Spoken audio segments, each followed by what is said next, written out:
week, I'm going to show you how to draw like a pro. From beginner to expert level, you will become the next big artist with basically no experience. Or at least that's what I think. So without any further ado, let's just jump into this.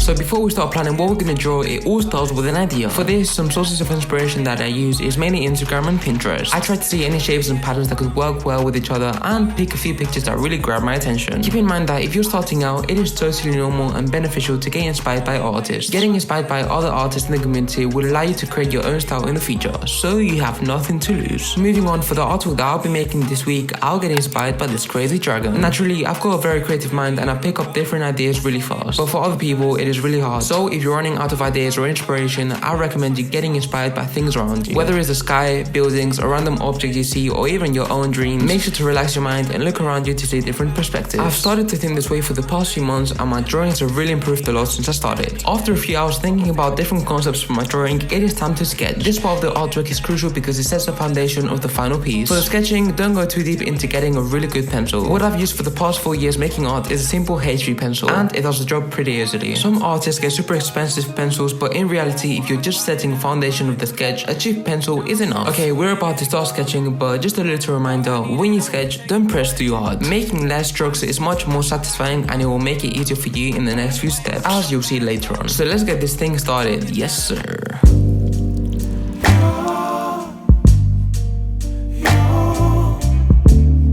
When you start setting your idea onto the sketch, make sure to have a steady wrist and only move your arm when drawing. By doing this, your hand won't hurt and you'll have smoother lines for later on. Sketching is finished and now it's time to ink. For the inking, I always use Faber-Castell's broad fineliners. These are so amazing to work with but are pretty expensive to be honest. So I'm going to link cheaper fineliners down in the description that will still make your artwork super cool. For the lining process, I like to stay calm and really take my time to get the creative results that I'm looking for. As I mentioned before, make sure to have a steady wrist to get smoother lines. I used to rush on the finelining process and my drawings look like this, very messy and shaky outlines. And after months and years of practicing, my outlines now look way smoother, all because I just take my time. Depending on everyone's style, some people like to have thin outlines and some people like to have thick ones. Personally, I like to have thicker outlines because it makes my artworks pop out more. But you can still use these tips anyways if you have a different style. When I'm outlining, first I like to make my base. This is just a line that will let me know what I can work with. After this, I like to make my second set of smooth lines, which will be outside of the outline. I then fill out the inside between both lines and I end up with smooth and sharp lines. And basically just do the same following the sketch you did previously. There are many more ways to work around this, but I personally find this method easier. Okay, now that we know how to outline, let's do the same for the rest of the artwork. Baby, it's you. Lying like a ride, but take your stuff back. Baby, it's you.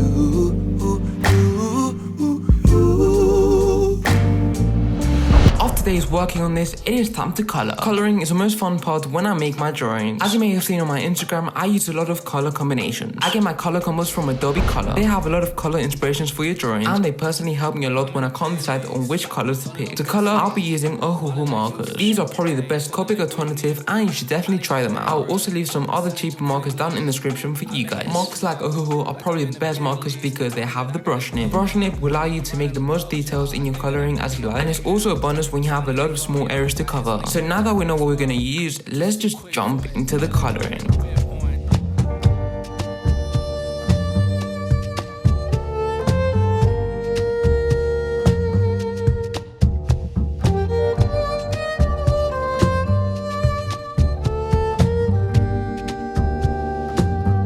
This is how I color. I first take 3 shades of the same color. I then start adding the darkest color out of the 3. After this, I get the mid-tone and start blending it around the darkest tone. To finish the coloring, I get the lightest tone and color the rest. This will give me a very nice gradation and it will look very epic. Now it is time to finish this dragon drawing. Enjoy. I'm really on the road. I swear they've been talking cause that's just how it goes. Dog, I found my girl, I can't never trust these hoes. Just finished this drawing, and before we end the video here, just know that practice does not make perfect. Only perfect practice makes perfect. And if you learned something new today, I really hope you keep going and become great at the skill, because every artist was first a beginner. See you next time. They still hating, I don't need that, I need pay. Told my family I need time, don't shade but I shine. And I need that bag, told them all that that's mine. Told God I need sign.